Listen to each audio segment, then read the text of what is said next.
Thanks for joining us for our purpose-driven marketing webinar. We're here tonight with Tim Monroe and Gillian McKee. So pre-COVID, you couldn't open a social media channel or a business publication without reading about sustainability and purpose-driven marketing. Then COVID happened, and we all drowned in the essential PPE that we needed to keep everybody safe. And then there were some questions about whether that was the end of the discussion or not. And there were some that said it were, and there were some that said it wouldn't be. A report from Deloitte then came out in March 2021, which is just nearly a year ago now, that highlighted that consumers were still very much on board with the idea. And the three big focuses for them were reducing single-use plastics, buying more seasonal produce, and buying more locally. So the big question, I suppose, that we want to answer in this, or try and answer in this session tonight, is what does that mean for businesses outside of those three areas? If we accept that marketing with a purpose is important for a business, what can we actually do about it? So our two guests for this webinar are here to hopefully help us answer those questions.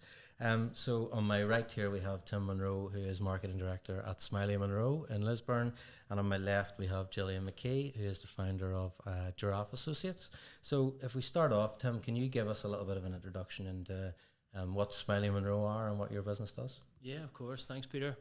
Smiley Monroe is a family-run business, family-owned business, just celebrating about 30 years, founded in 1979 in Lisburn in Northern Ireland, and we've grown into a global business now with sites in India and USA.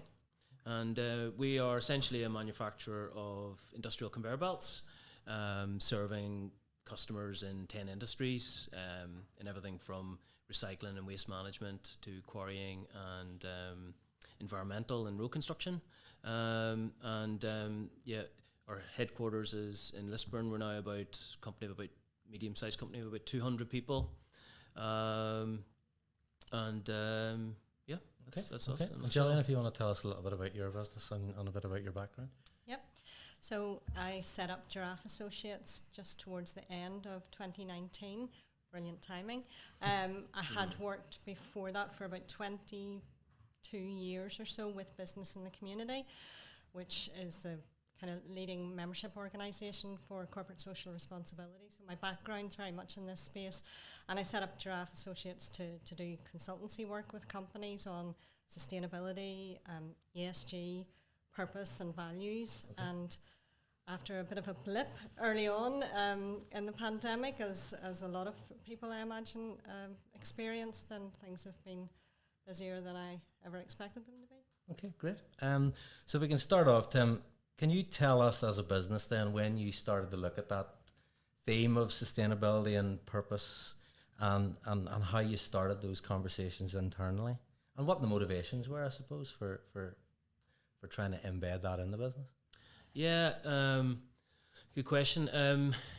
We actually started to do sustainability long before it was actually a buzzword or had come to the sort of top of the agenda. So I think like a lot of companies, we'd been doing a lot of things that we now understand to be part of a sustainability, for many years. So I think things like most manufacturers and most businesses, we were looking at reducing waste, and we were looking at, getting rid of single-use plastic and, doing all those things. So I think we've always had a focus on continuous improvement and things like that.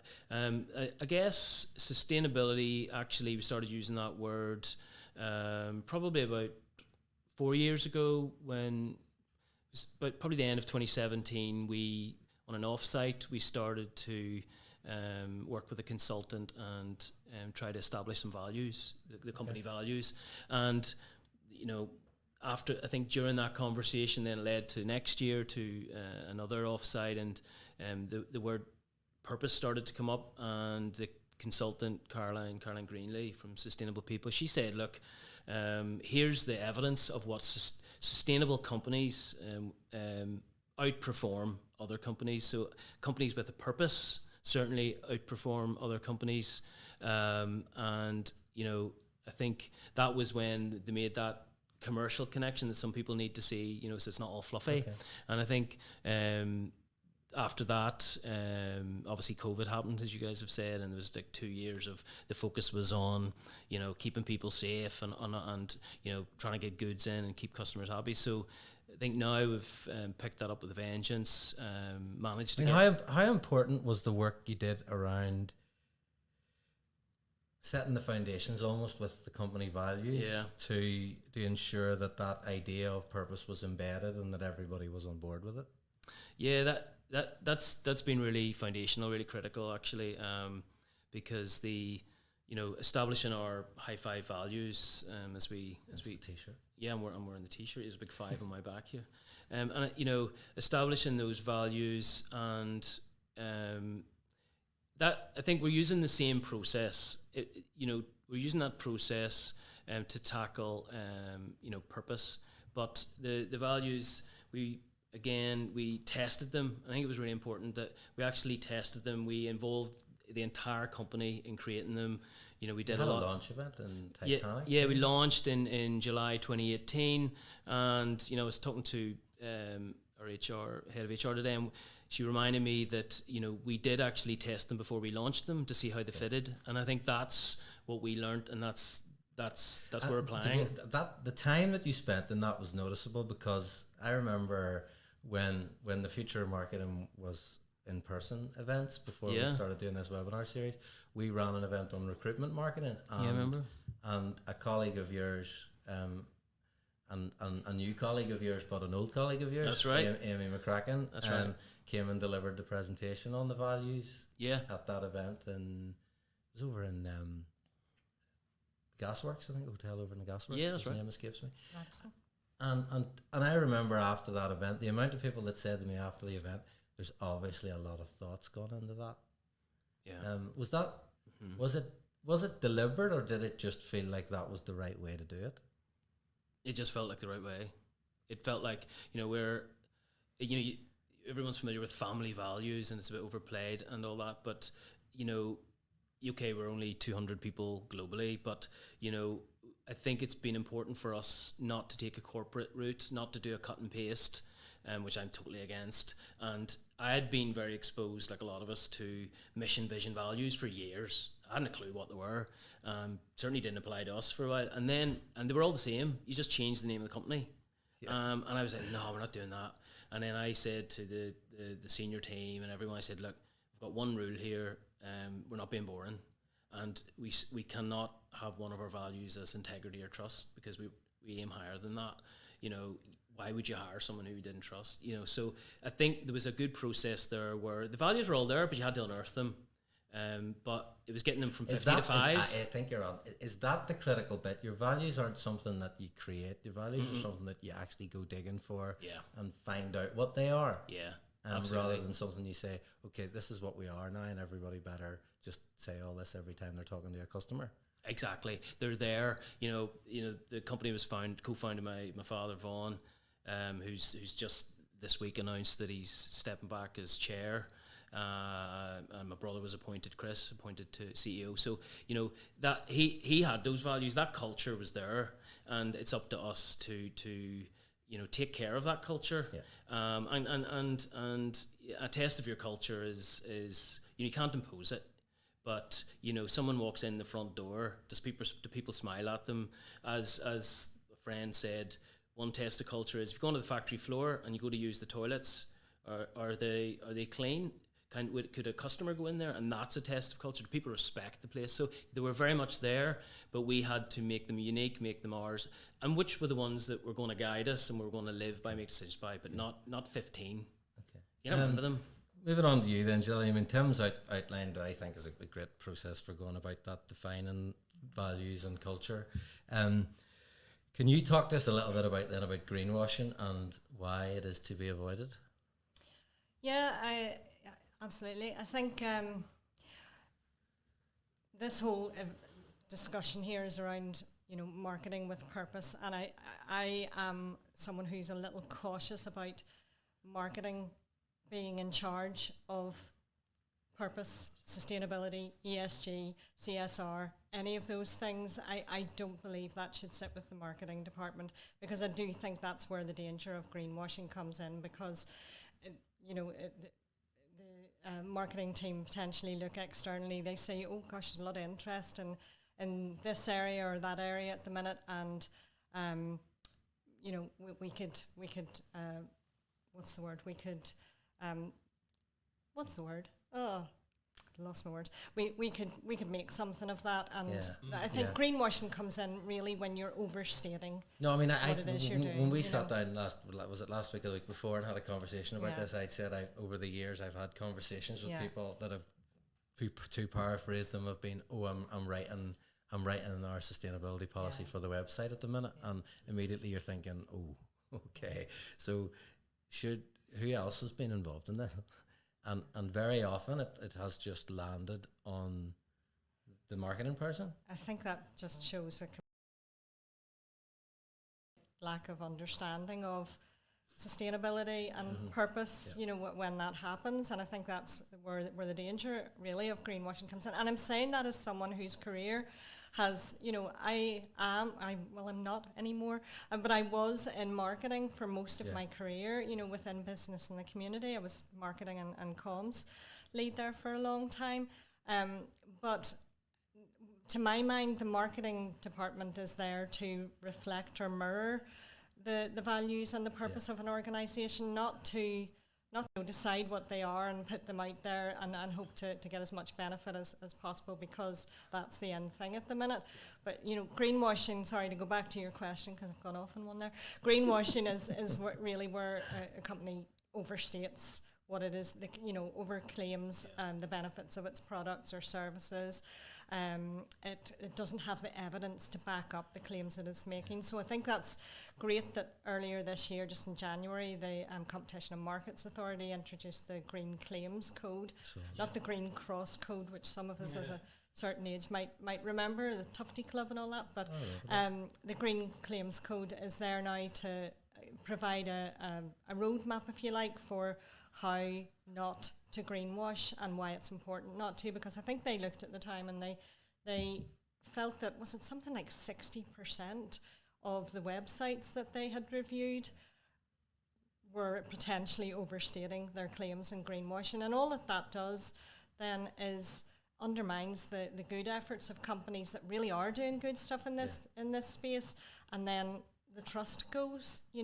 Consumers don't have that trust because they see greenwashing happening in the market. Well as being the wrong approach to take, is it also potentially dangerous because the claims you make as businesses now will be interrogated like they've never been interrogated before by our consumers, by our potential employees. So it's actually harmful to do this. It's not just the wrong thing to do, it's potentially damaging. Completely damaging to your reputation. And I can't remember the specifics of the quote, something like 5 years to build a reputation, 5 minutes to lose it, it's absolutely damaging. What it's also doing is having an adverse effect in the companies that are doing good stuff now. Starting to hear about this term green hushing, where companies don't want to talk about what they're doing for fear of being accused of greenwashing or being, having their claims kind of interrogated so deeply that they're just afraid to say anything. Yeah. So it's making it harder for consumers to know what's good and bad. I suppose it's a separate conversation probably, but it's connected to the whole thing about cancel culture at the minute, I think, probably, isn't it, as well? That you're not allowed to make a single mistake anywhere or you'll get cancelled. So sometimes the organisations are probably understandably thinking, you know what, let's say nothing, because we can't win here. We either get accused of greenwashing or the things that we're doing aren't significant enough. Yeah. So let's just try and go under the radar a little bit here. And that potentially is damaging as well, because it means that businesses aren't taking the steps that they need to take in order to make themselves more sustainable, surely. Yeah, it can do. And it can, back to the consumer again, it makes it very hard for the consumer to actually know what is going on, what's true, what's not true. If the transparency's not there and people aren't talking about the stuff they are doing, it's harder for them to make the right decisions, the decisions that are right for them. You know, so yeah, it's. You sort of touched on it earlier, Tim, and it's connected to this whole greenwashing idea. But how important was it whenever you were developing the Smiley Monroe narrative around purpose and sustainability, and even your values, that you didn't just simply use a collection of buzzwords? Like you said, that if you visited your website and took the logo off, it could be anything. Yeah. How am you know, even your values, you know, they're more long-tailed than some of them are. They're not individual words. They're phrases. They're phrases and statements that are very personal to the business. Was that a very deliberate effort to do that? Yeah, totally, 100% deliberate, and a really lovely, satisfying collaboration, and probably one of the most memorable collaborations in the business, because there was a lot of, we had some new senior people who we'd recruited, and it was sort of, I suppose, our first big project together.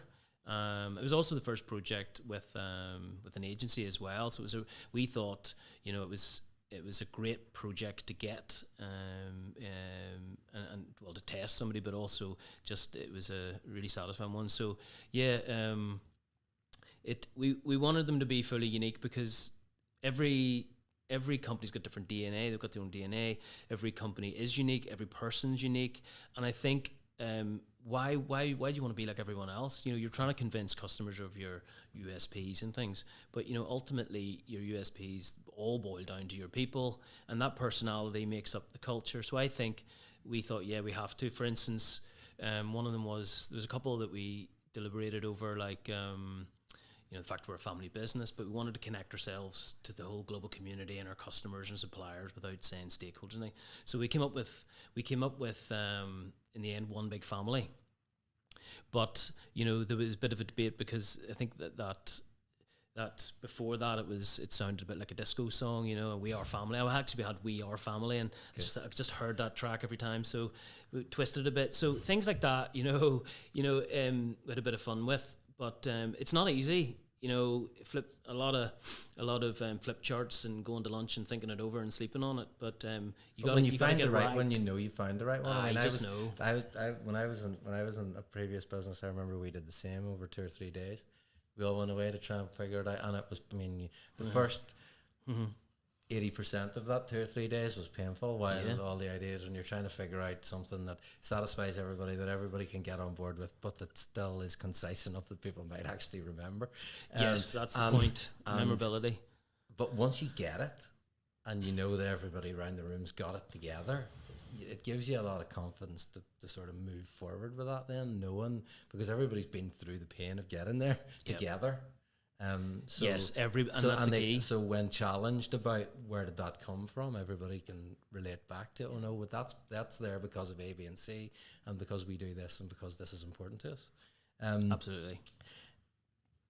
Moving on to the topic of sustainability and purpose. One of the things that can be quite off-putting maybe for some people is the amount of jargon that inevitably exists around any topic like this. For people who are watching who are maybe just not as familiar with some of the jargon, can you explain to us what ESG is and where it came from? Yeah, I guess so. ESG is environmental, social, corporate governance, and it kind of came from, my understanding of it is, the investor community, when they've started to look more at the returns to a business beyond pure financial profit, and it's a way of measuring the impact that a company has by looking at its impact on the environment, its social impact, and its governance, and how it gets there. So it started off kind of in the investor community, and there has been a huge move and drive towards more responsible investing in the last couple of years.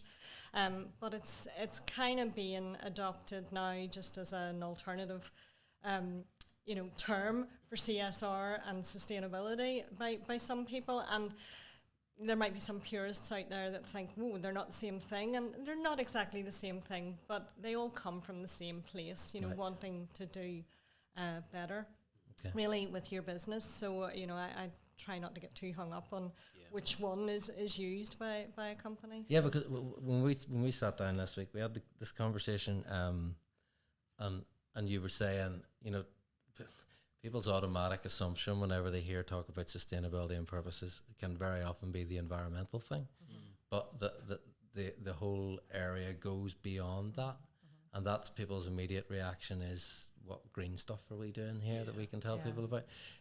But it is beyond that. So can you tell us a little bit about the other areas that it encompasses then? Yeah, well, I mean, sustainability itself, you're absolutely right. You do tend to find a lot of people in businesses and people who are in those roles as well, kind of using it only when they're talking about the environmental side of things. But sustainability, there are three pillars: economic, environmental and social are the three pillars of sustainable development. So all of those factors need to be taken into account. It's like, it also relates back to the idea of the triple bottom line. It's where it came from. So the bottom line for hundreds of years has been financial, it's profit. But the triple bottom line then is looking at environmental and social impacts and what were the businesses investing in those and what's coming back from those as well. Okay. Yeah. Okay. When you started out then on this journey, for want of an overused word, about looking at your purpose and your values and embedding that in the company, can you tell us about, because I'm sure there's people watching this who are looking for some support, so can you tell us about some of the places you went to and some of the organizations you perhaps spoke to try and help get some support as to how you could do this better? Just to follow on from Gillian's explanation, or as a lead into this answer, we actually only started talking about ESG probably in the last 6 months, as part of a Leadership for Growth course that we're working on to develop our sustainable strategy, and so that was really interesting, and because I had been thinking about sustainability only in environmental terms, and now I think, hey, we're doing social stuff and we're focusing heavily on the governance, and I suddenly realised that ESG, when you talk about ESG, what sparked my imagination was that somebody said ESG basically is who cares wins, and I thought that was an amazing way of looking at those three pillars of people, profit, planet. So anyway, we sort of by accident, really, to be honest, even though we'd been talking about it at away days and things, Danske Bank, our partner, there's a plug there, they're doing the right thing, and that sort of for me links into the values. Choose your partners with your values. Good things happen.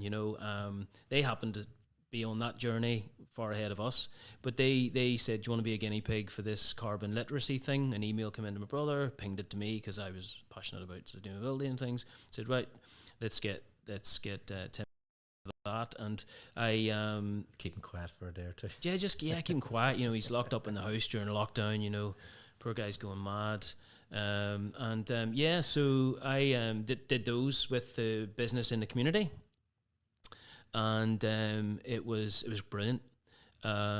Really enjoyed it. Really good mix of businesses. It was all virtual, but class mix of businesses who are all being affected by climate change in different ways. And I think we were all not totally aware of how big the sort of effect of climate change is on all of our businesses in Northern Ireland, even though it'd be nice to have higher temperatures during the summer, which was that's the joke, isn't it? That's the joke. That was the joke, Yeah. So so business in the community via dance.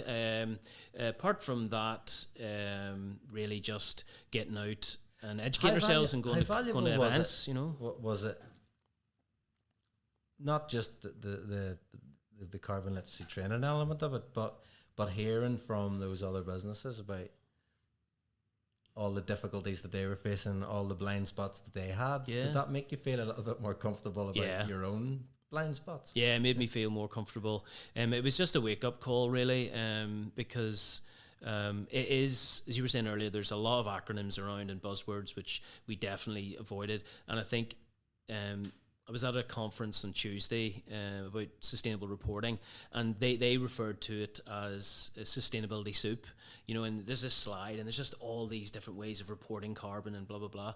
And it is overwhelming, but ultimately, we... sorry, I've lost my train of thought there. No, I mean, going on to the carbon literacy training element of it there, Jill. I mean, how, it's the old story. You can't get where you're going if you don't know where you're starting from. Yeah. So, is that carbon literacy training start point a good way of establishing? Okay, what's the baseline here? Where are we? And only once you know that, I suppose, are you in a position to sort of move. Yeah, maybe if I could just say something about that. I help deliver that training, not the one that Tim was on, but I do deliver it now for a range of companies. And just maybe a bit of a plug, because there's a free program still running at the minute with business and community, following the pilot that Tim was part of, that Danske Bank kind of led with business in the community. Now there are places available for SMEs with fewer than 500 employees to get on this climate action program. Yeah, that's it. And complete that between now and the end of June. So it starts with the 2 half days carbon literacy training. Then it goes on to look at how you measure your carbon footprint, and then setting an action plan, and then finally, making a pledge at the end of that to reduce your carbon emissions. So that's there at the minute. There are places available. If anybody's watching this and wants to know where to start, that's a good place. But yes, is that a good place to start? So it's certainly the training was initially developed by business in the community for senior teams within organisations, on the basis that if the senior team understood the extent of the problem and their role in it, then action was going to come from that. And that is the purpose of the training, yes. But in terms of where do you start, you start like you do with anything in business. You start by tracking it and measuring it. You can't, it's such a cliche, but you can't manage what you don't measure, and that applies just as much in this space as it does to any other aspect of business. So, start actually recording things like your energy usage and your vehicle mileage and your whatever it might be, your kind of employee commute. Well, I think there's another. Yeah, we're on cliche bingo here, I think, at the minute. But there's the other one. That must is a great master, and there's nothing that I'd imagine there's an awful lot of businesses in the last couple of months have started monitoring vehicle mileage and with a lot closer because of the way energy prices have gone. And going back to your point about Danske, actually, which connects quite nicely into this, because I was at an event earlier today where Chris Martin, who's the head of sustainability at Danske, was talking about, and he talked in his presentation about the trickle-down effect of this. So that if it's not affecting you now, it will be very soon, because the really large organizations are now having to take this stuff seriously. And as they started to get into, we're going into all the jargon elements of it here now, but as you start going into scope 3 targets and start having to look at your supply chain, if you're a supplier to a larger organization, it's not far away. If you haven't been asked already, it'll be asked very soon, where they're saying to you, right, can you show us what you're doing here, please? And then the smaller SMEs are going to the smaller businesses, and the smaller businesses start going to the micro businesses, and all of a sudden, very quickly, very small businesses that might be thinking now, we don't need to worry about this yet. It's closer than they think, is it? It really is, and the supply chain is absolutely critical to all of this, and it's something I've been saying for years, even when I was still at business in the community, the importance and the influence that the supply chain can have in driving action in this whole area.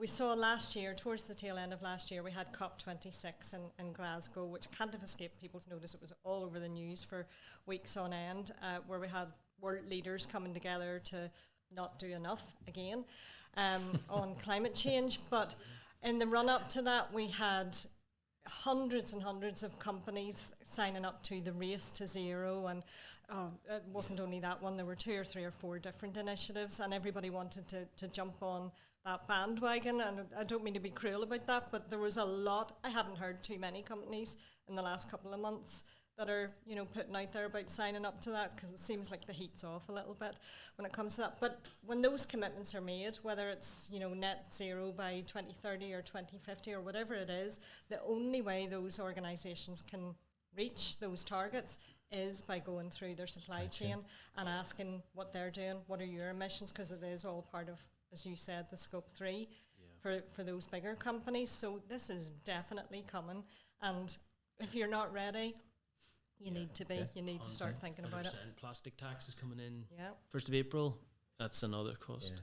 Yeah. I mean, now that hopefully we've done something to maybe set the platform on fire a little bit for people who maybe thought this was something that they didn't need to worry about yet. The conversation then, I suppose, turns to, okay, what can we start? How can we start to figure out what to do here? So, with that in mind, Gillian, can you introduce us to what the UN's Sustainable Development Goals are, where they've come from, and why they are a potentially useful resource for any organisation starting to think about this? Yeah, I'm conscious, though, just before I do, I'm conscious that we have started to kind of tunnel in a little bit on climate change and environmental issues quite a bit, and we're doing what we're accusing other people of, talking about sustainability and just talking about the environmental bit. So we'll try and keep that in mind for the rest of the conversation. But yes, the UN Sustainable Development Goals, you may well find companies may have tried to look at those and thought, oh gosh, no, those are big global, massive targets and goals. They're not for us. We're only a small company or whatever. What they are is a roadmap, if you like, for sustainable development for the entire planet. And they came out of the COP, was it 21, I think, in Paris in 2015, and they followed on from the previous Millennium Development Goals, which people may or may not have been so familiar with. But they are 17 goals, and they are all interlinked and interdependent. You can't separate them out, particularly from each other. And there's 17 goals for how we achieve sustainable development on planet Earth, how we alleviate poverty and hunger and address climate action, address peace and prosperity. Education's in there, gender equality. You know, there's 17 of them, like I say. So, I think I mentioned to you last week when we were talking about this again that I found it very useful actually to look at those, because it did get you out of the tunnel a little bit to think, okay, so all of this comes under that sustainability theme. It does. So and for me it made me feel a little bit more comfortable with the idea, to be honest, because you were looking at it and thinking, okay, I now sort of understand how I could pick a few of these and start to do something, and at least start to feel like I was making some progress. I suppose for companies that really just don't know where to start or what language to use or how to talk about it, what they do provide is a common language. You know, they're global. They are used by countries, by governments, by organisations, by businesses all across the world. So in terms of getting that kind of common understanding around what issues are being tackled, rather than avoiding some of the jargon that you talked about, that framework is there. So I think the biggest danger in some ways is that companies look at them and they think, there's 17 of those, I could never, gosh, how am I going to do all of those? That's not what it's about. And I know you've got something to say on that. If you tell us a wee bit about your experience of looking at them and what ones you decided were relevant for Smiley Monroe. Yeah, well, I think just to follow on from that point, the first thing I thought was that, it can be overwhelming, but it only came on my radar relatively recently. But I think because they're global, that very thing is like, it's not just Northern Ireland. Sure, wasn't matter to us if the ice caps are melting. It's this being part of that global community. And I think, the message you get from them is, it's a global problem that needs a global solution. We all either win together or we all lose together in terms of, and that is back to the climate, but looking at everything, education, etc. So yeah, I think I like the framework. I like the fact that you feel that you are part of a bigger effort. So when I looked at them, 17, read down 17, Googled it. Other search engines were available. And Lego've got 2. And I love, big fan of Lego. Who isn't? Who isn't? Just amazing on every level. And I thought, well, if it's good enough for them, and looked at the 2. So education, because Lego's about play. And I thought, okay, what's the other one? And it was 12, I think, sustainable, responsible consumption and manufacturing. So I thought, okay, we're both manufacturers, and Lego bricks are, you could argue, are marginally more interesting than rubber conveyor belts. So, and then was chatting about it today, actually, in preparation for this, and chatting to Jane and people development and HR. And we were saying, we read through those 17, and the other thing was that I think I was also at an event earlier in the week, and the company who were telling their story, they went for 17. I thought, fair play. Now you could, you can have a go, but I think when we looked at diversity, gender equality, and education and fair pay and all those things, we sort of thought, well, it's a bit like the values again. Those are our baseline. We should be doing all that. So I think we thought, we can make an impact. Again, it's back to scope 3, back to supply chain. Okay. Our biggest impact that we'll make when we look at that side of things and not the S and the G is we will be looking at our global supply chain, the stuff outside our control that, It's interesting you say that, actually, Tim. Is there something in that about, it'd be very easy to look at the 17 and go, oh, we're grand, actually. Because, we're doing the gender equality thing and we're doing the fair pay thing. So, we don't need to do anything else. I suppose it's worth mentioning that there are 17 goals, but they're underpinned by 169 targets, which are a little more specific and a little more manageable, I suppose. If you want to try and align with them, there are more specific targets than the big kind of 2 or 3 word goal. But I suppose the question is, should you look at them and try and pick? No, it's not a picking exercise, but try and identify the ones where potentially you have the biggest issue and that needs the most action, rather than taking the easy approach, which is to pick a couple so you can tick a few boxes on the board report that says we're very sustainable because look, we've got this going on here and here and here. I think it's the ones where you can realistically make the biggest contribution. That might be easy or it might be difficult for you. It might be difficult because you're having the biggest impact in that area and therefore you have to do something about it.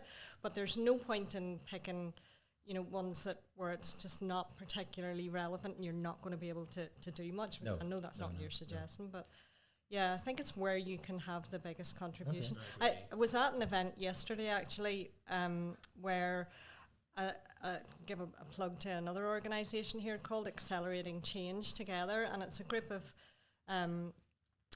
fairly passionate individuals who've created this organisation, and it's about change. So they've 2 main projects. One's called Restorify, and it's a tree planting app, and I'll not go into that. But the other one is an Sdg Tag Tool. I know it sounds a bit strange, but there is a logic to it. Just vision of like robots planting trees. So the other one is an Sdg Tag Tool, and it's a piece of software that organisations can use in about 15 minutes by answering a series of questions about what it is their action, event, organisation, whatever it is trying to do, and it will come out for them with a report that outlines which goals and targets that's going to actually help them achieve and how they're interlinked. And it's really interesting, actually. I need to look into it a little bit more, but for companies or organisations that are just starting out and just don't know and would like a bit of guidance on that, there are tools. I'm sure there are other ones out there as well, but these guys are local, so worth a plug. Yeah, I mean, it's a question that's not on the list, but I'm going to ask it anyway. Is tree planting okay? It's not that it's not okay. Of course, It's okay. Oh, it's okay. It's good. That's good. It's good to But do. is it enough? But if it's done as offsetting and it's the first thing you do, then not really. No, offsetting should be the final thing in order to reach the net and net zero. Yeah. You've got to do all your reduction first as much as you can, changing your behaviour, doing the hard stuff, making those adaptations to how you operate.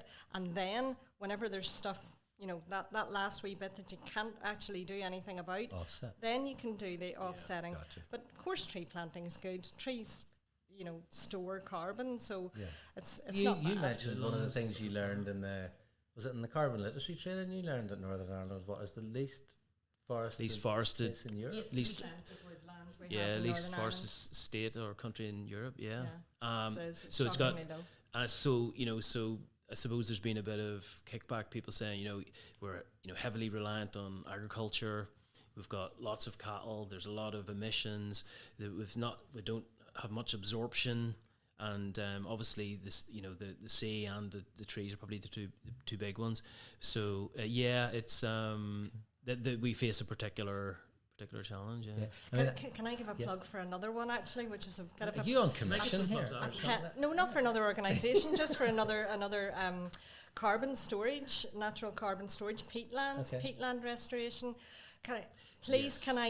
Please don't buy peat for your garden based compost, and please don't burn peat on your fire, because peatlands, when they're restored, when they're uncut, when they're undrained and they're left intact, and only 14% of our peatlands are intact in Northern Ireland, they do a much better job of sequestering, storing carbon than trees do.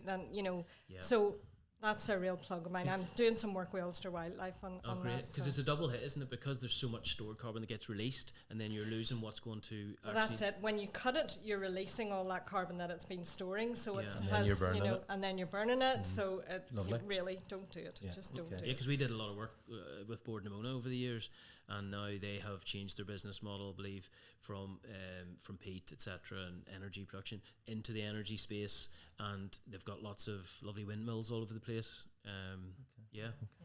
I think I know the answer to this one, Gillian, but there is a narrative around that the COVID experience has made this area less significant for businesses, as they've tried to tackle bigger issues over the last 2 years. Is there a bigger issue to tackle? No, there's not. This is the biggest issue that any of us are ever going to face in our lifetime. I think the problem is that it still seems too far off for many people. They still think it's coming, it's in the future, it's going to happen, and they're not maybe seeing. And one of the things I imagine you picked up from the carbon literacy training is all those examples of how it is happening right here, right now. It's already upon us. It's just it's going to get worse and worse. We talk about a carbon budget for the planet of 1.5 degrees. That's what we need to stay under in order to avoid absolute catastrophe and meltdown.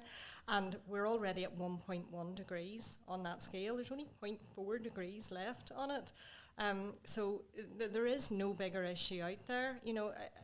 I think the pandemic got the response that it did, and which it absolutely needed, of course, at the time, because of the urgency of it, because it was right there, and it was killing people, So I'm not trying to take away from that, but this is maybe a bit of a, pardon upon a slow burner, but it's there, and there is no bigger issue that we're going to face.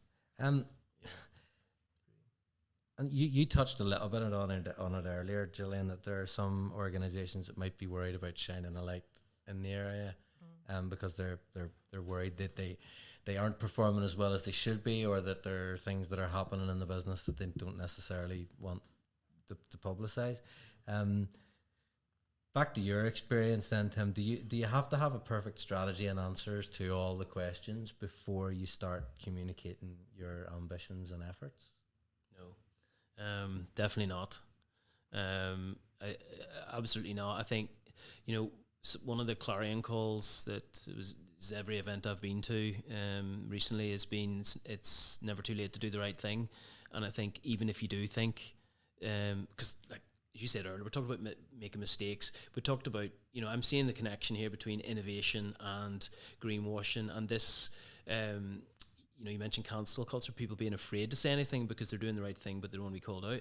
Like, we're supposed to be, encouraging innovation as well, which is totally connected, where people take risks, be encouraged to take risks, and, fail forward and all those terrible expressions. But, absolutely, as I said earlier, we're probably just like lots of other SMEs and businesses.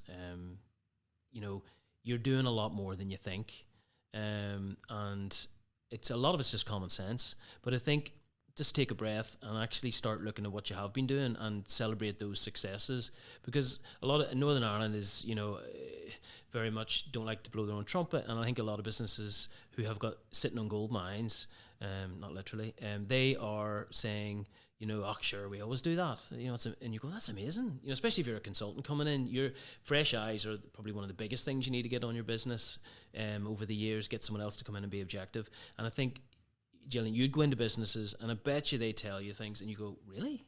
And they go, oh, sure, we always did that. And that's unless you value it, no one else will. Not really. And if you can start to value those things you unearth value, that people will potentially pay for, your customers will pay for. So, I think absolutely don't wait to get the perfect strategy.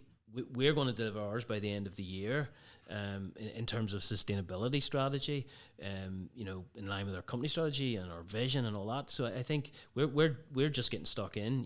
We're setting ourselves targets that we're going to do over the next 12 weeks, and we've tried to assemble a team of sustainability champions, and we're just going to try to do all the things that make the biggest difference quickly, and not wait to have that perfect strategy, because that strategy is going to change. I mean, no one saw COVID coming.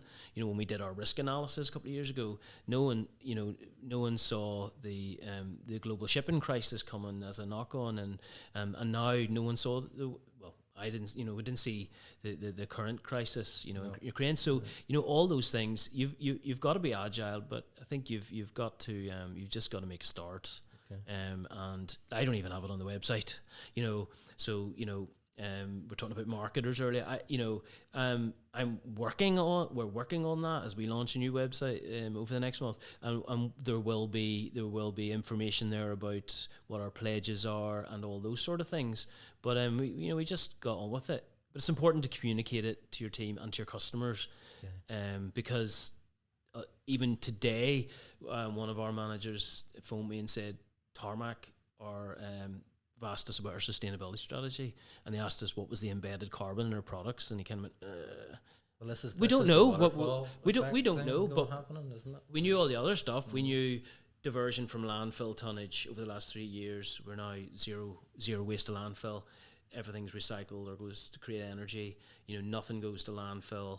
We're completely renewable energy. Probably our carbon reduction over the last 2 years has probably been 300 tons. And maybe 150 tons diverted from landfill over the last 2 years. Those are significant things, which we're proud of. But we're going to start talking about those. This is where recruits want to know too. Because, and it's the question for you, Gillian, was whenever you start communicating about your ambitions and your efforts in this area, how important is it to get the tone right? And I mean, rather than doing the copy and paste sustainability statements to say that looks good, when you're able to back it up and say we've reduced our carbon by 300 tons in the last 2 years, where our Lisburn headquarters runs off 100% renewable energy, that's okay. This is credible now, isn't it? It's those facts and actual data. I mean, data. I do a bit of work with another local IT company that's in this space, plug them, Sustain IQ, who have produced software that helps companies to measure, monitor and report on their sustainability and ESG. And we were doing something recently, and I came up with a wee strap line of, because data is key to good ESG, and they love it, and they've put it on their T-shirts now. Oh, it's on a T-shirt. But it's true. It is true. The data is. I mean, I said it earlier, you just need to start measuring and tracking. If you don't actually know where you are... Is it embroidered or printed? It's embroidered. How are you supposed to know where you're, how you're going to get to where you need to go, So the data is absolutely key. General vague statements that can't be backed up with any evidence whatsoever are where the greenwashing potential comes in. So, avoid that. The other thing... What I would love to see more of, and I do the assessments for business communities core standards. So I'm with companies looking at how they report on what they're doing in this space. And what I would love to see more of, companies are good at reporting their achievements.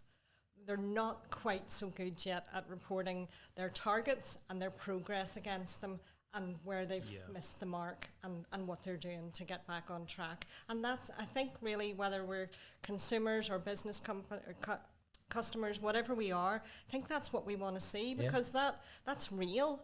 That's authentic, for another cliched word that I'm starting to hate. But, don't just tell the good stuff, tell the whole story. And that transparency, I think, is where you start to build trust, and that people start to believe what you're telling them, and because it's backed up, You can understand the challenge, though, for say it is, say for, I know we've said this is the wrong way to do this, but say for argument's sake, given we're talking to an audience of marketers here, that there's a sustainability section getting put on the website, and the company has some good stuff to report about. We had a target here and we hit it. We had a target here and we hit it. We had a target here and we hit it. We missed that one. And the marketing person goes to the MD or the CEO or the board and says, okay, so we're going to put that on the website, and we're going to report that we missed it, and we're going to outline why, and we're going to detail what we're going to do about it. I can guarantee you, in the vast majority of those situations, the response is, no, just don't put it on. I know, but I think they're that's missing reality, an opportunity, because it? We live in a much more transparent society now. Any information that someone wants to find out, most of the time you're able to find it. Now, if you have to go looking for it and it's not shared freely, well, then that just makes you question the information that is being shared freely, doesn't it? I absolutely would always advise companies to share the whole story. And there was another comment that was made at the event I was at earlier, and it was Chris Martin again from Danske was talking about it. It's very close to Danske's heart. It was about house prices. So he said pressure will eventually start coming from the bottom up on this, when people realise that this is actually affecting their everyday lives. And some shocking statistic that only 11% of residential homes in Northern Ireland at the minute are A or B rated. Yes. And there's research they've done about the extra carbon they produce and the extra waste and the extra energy, the energy wastage and all that stuff. But he said the thing that will resonate most with people, sadly but true, is the fact that a B-rated home will sell for 14% more now than a G-rated home will. Yeah. Is that when people really start paying attention? It's economics. Yeah, well, I don't know if it's unfortunately or not, but yes, I think we are still very much motivated by price and where we can save, so yes, it'll have an influence, absolutely. On the housing thing, we've got so much old housing stock that's really low energy rated that it's going to take. That's why Belfast City Council introduced the 1 Million Trees project to try and offset the effects of all the old buildings we have in the city, but they should be putting the money into peatland restoration. But anyway, I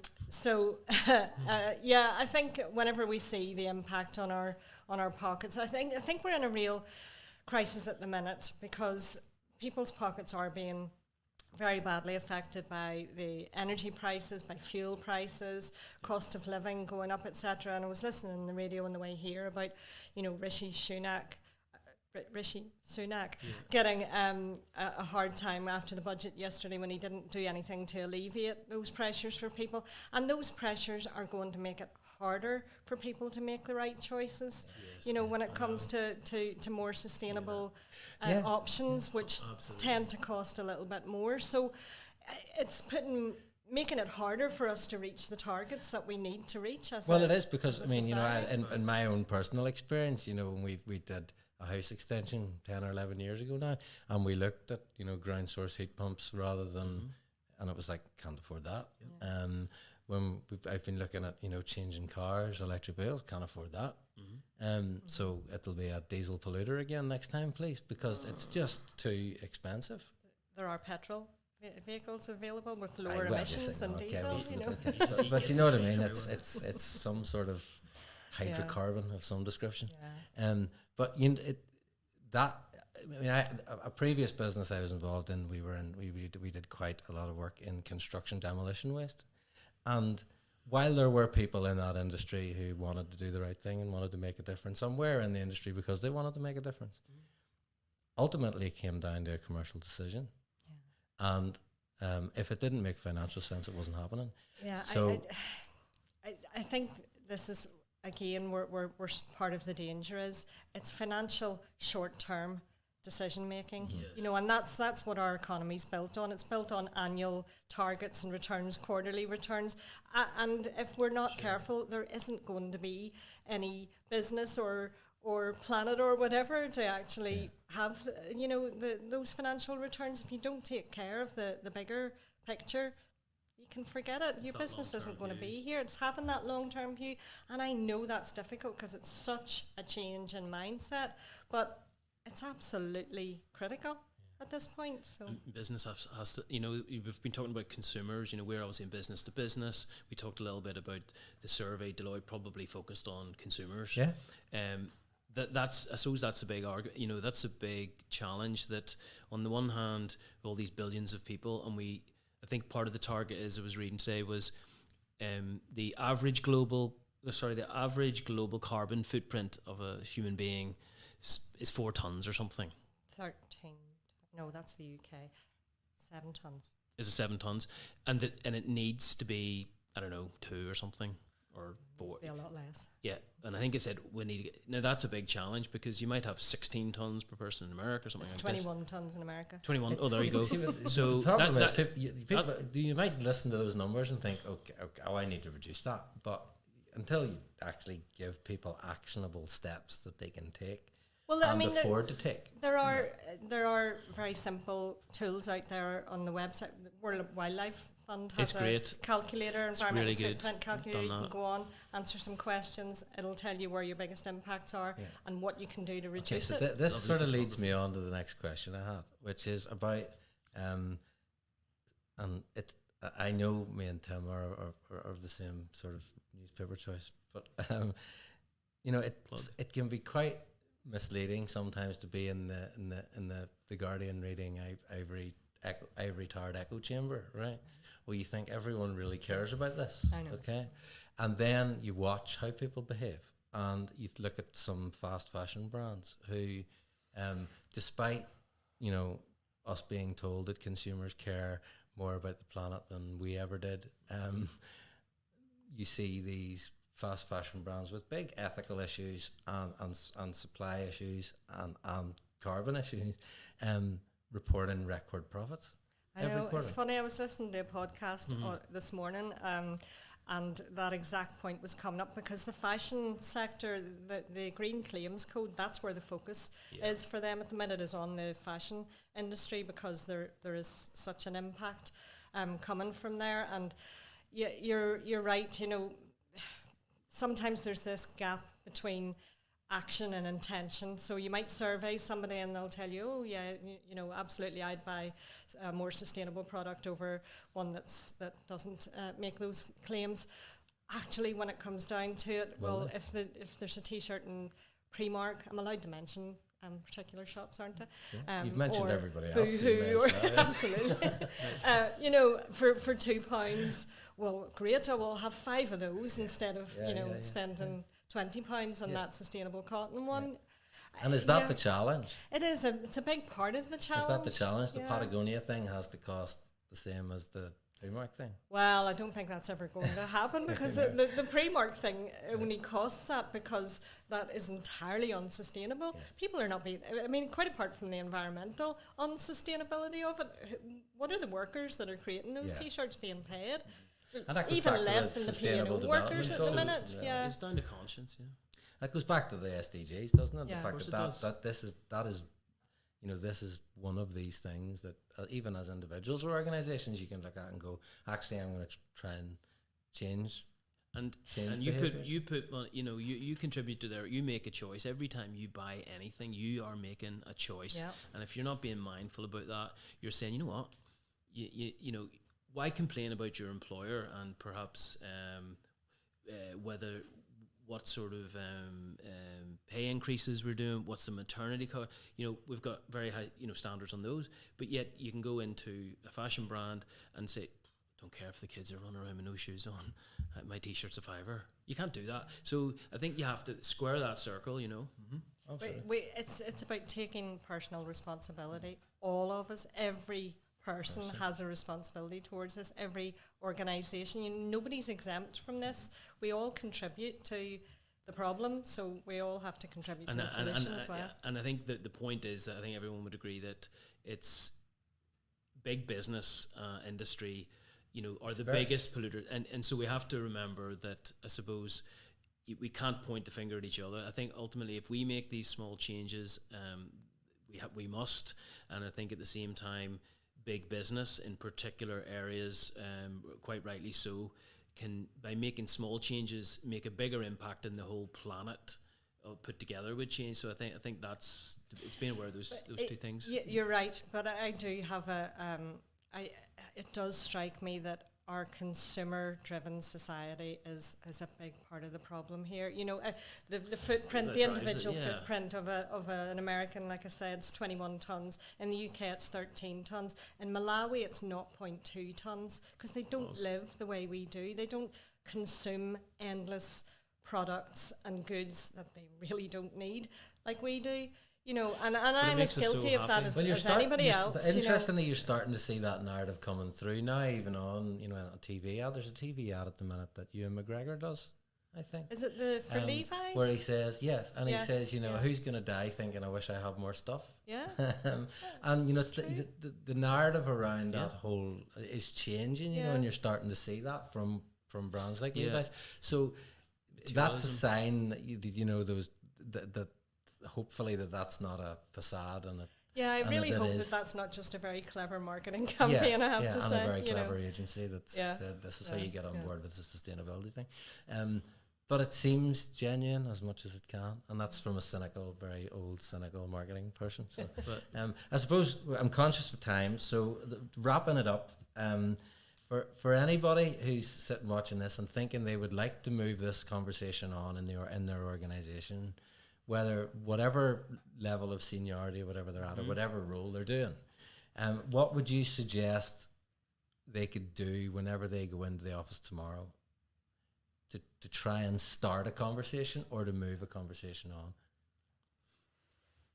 Oh, that's a big one, isn't it? Yeah. I had to think about that. Oh, I suppose asking questions really is as good a place to start as any, and it will depend what motivates you personally. For me, I don't know if it's necessarily the most important one, but it's the one that comes to my mind at the minute. Going in and asking your finance manager where your pension fund is, what's it invested in, what types of, is it an ethical, is it an ethical funds, is any of it in fossil fuels or unethical products or whatever? Do they know? Have they asked those questions? To get the conversation going on that, because your money is powerful and where it's invested is powerful as well. So that's a great one. We've only that's something we've started to talk about, and I think that's why the senior team.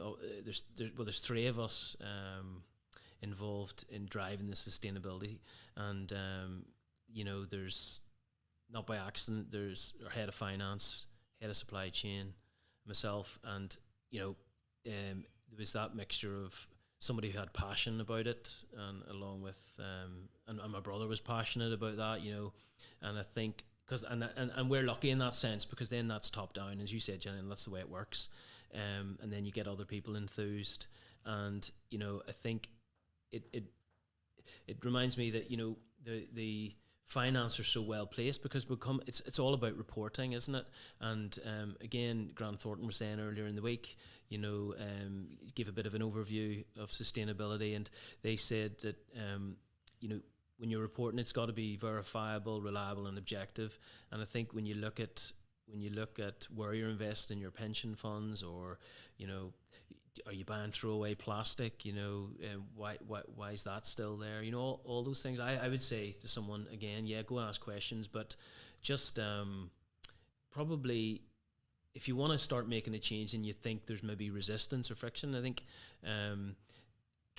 try and find out what you have been doing, show what the impact was, and then maybe ask if you can introduce a couple of ideas, and then go back and say, look, we did it. Here's the difference it made, and I think, again, back to evidence, show me, don't say it. So I think, I also think if you ask questions, Gillian, you can see in people's eyes. People's eyes light up when you start talking about a subject. I'd love to be a fly on the wall whenever they go and ask the CFO where their pension funds invested, actually. Well, even our accountant, shout out to Yulia, but she's really getting enthused about the whole thing, and so obviously they're so great at report. That's their job, and I think yes, there will be commercial benefits for the company if we all do the right thing, because you save waste. Why wouldn't it? But I think you also sometimes you got to pay a little bit more. I think tuck back to the long game. I think some things you will have to pay a little bit more to do the right thing, and you'll get those returns in across the board, not just in profit. You'll easier to recruit. People say, "What are you doing?" We're getting people coming to interviews, go, "So what are you guys doing on the environment? And what are your values? Because I want to be aligned and stuff." 5 years ago, no one came to an interview and asked if their values were aligned. But that is actually happening. Yeah. Try and get a conversation going on the cost of not doing anything on it as well, Yes. But they sometimes the senior teams will look at the cost and what's too expensive. We'll work out what is the actual cost if we don't do it. Is there an opportunity in an organisation as well, in that there's an opportunity to maybe make yourself indispensable, because if you're passionate about this, again, whatever role you're in, whatever level of seniority you currently have, very often it just takes someone to put their hand up and say, "I'd take this ball if nobody else wants it." And because I'd be very surprised if there are any organisations where conversations around this haven't taken place at the boardroom table at some point, and it may just be a case of it's like we don't know where we're going with this here. But having an internal champion, somebody who says, "I'm willing to take this on and try and put together a project on this," could be an opportunity for someone. I suppose just going back to the point I raised earlier about the fact that we do keep veering towards the environmental and climate part of it. This last couple of weeks, the whole P&O debacle, there's bound to have been boardroom conversations around that and the implications and the rights and wrongs of that. Well, there aren't any rights of it, the wrongs of it. That's a big piece of corporate responsibility and sustainability as well, because you cannot treat your workers like that and expect to have a sustainable future as a company. It's just wrong, and it just won't work. It's a very short-term vision that the CEO there has clearly got for that. So, I think those conversations, things like that being in the news, is probably stimulating conversations around this bigger picture. Anyway, absolutely. Yeah, the fallout, reputational damage. Back to what you said earlier, is just going to be. You see this. We could go on all night about this, but it goes back for me to. I'm not sure it will on this one, and it might do because it involves people. But if you go back to the Volkswagen scandal a number of years ago, where they were, Dieselgate, under reporting emissions, sold more cars that year than they'd ever done before. I know it's. I don't know what the answer to this is, and it is quite depressing, I've got to say. I had myself just booked a P&O sailing about a week before that news came out, and I'm raging now because I don't want to give that company my money, but it was one of those non-refundable tickets, so they're going to keep my money whether I go with them or not in a few weeks' time. And you feel a bit powerless as a consumer when something especially, like that happens. Especially if you don't have a lot of choices, and because it goes back to, you could probably have talked about Ryanair there, and you could water cannon customers going onto the plane, but it was 50 quid to Venice, you know what I mean? So, but I think, It's only 50 quid. I know, we have There's short free water memories. cannon. Unfortunately, we have short memories, and these things we're enraged about them at the time. But then, if it just becomes too difficult to make an alternative choice or too expensive down the line, human nature. Okay, right. Yes, I'm going to wrap it up here now because I'm very conscious that we're probably causing more confusion than clarity at this stage. Sorry, folks. Possibly. And hopefully we haven't depressed everybody with those last 5 minutes. But Think of if this cheery. still matters, right? Ignore all that last piece of the stuff. This still matters. Okay, thank you very much, Tim and Gillian, for coming along. Our next webinar is we're doing a little bit different next time. We're mixing it up a bit, and we're going on a Tuesday night next time. Largely because I'm in London on the Thursday. So it's 26th of April. We're talking about influencer marketing, and that's live at 6 p.m. on Tuesday the 26th. So thank you again, Tim and Gillian, for coming along. Thank you, everybody, for watching.